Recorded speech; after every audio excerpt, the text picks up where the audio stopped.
విష ప్రచారాన్ని విషనాగులైనటువంటి చంద్రబాబు నాయుడు, నారా లోకేష్, పవన్ కళ్యాణ్, కూటమి మీడియా 2 న్యూస్ పేపర్ల ప్రచారాన్ని తట్టుకొని వైఎస్ జగన్మోహన్ రెడ్డి వైఎస్ఆర్సీపీ పార్టీ 15వ సంవత్సరంలో అడుగు పెట్టింది.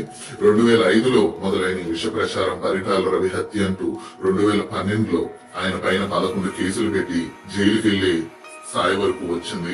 1,00,000 కోట్ల అవినీతి అంటూ విష ప్రచారం చేస్తూనే ఉన్నారు.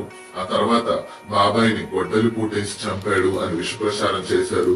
ఎగ్గు పఫ్ఫులు 400 కోట్లు అంటూ విష ప్రచారం చేశారు. ఋషికొండ ప్యాలెస్ జగన్మోహన్ రెడ్డి అంటూ విష ప్రచారం చేశారు. 15 లక్షల కోట్లు ఆంధ్రప్రదేశ్ అప్పు అయిపోయింది, శ్రీలంక అయిపోయిందని విష ప్రచారం చేశారు. తల్లి చెల్లిని రోడ్డు మీద నెట్టేశాడని వాళ్ళు కూడా చంద్రబాబు నాయుడు అసెంబ్లీలో విష ప్రచారం చేశారు.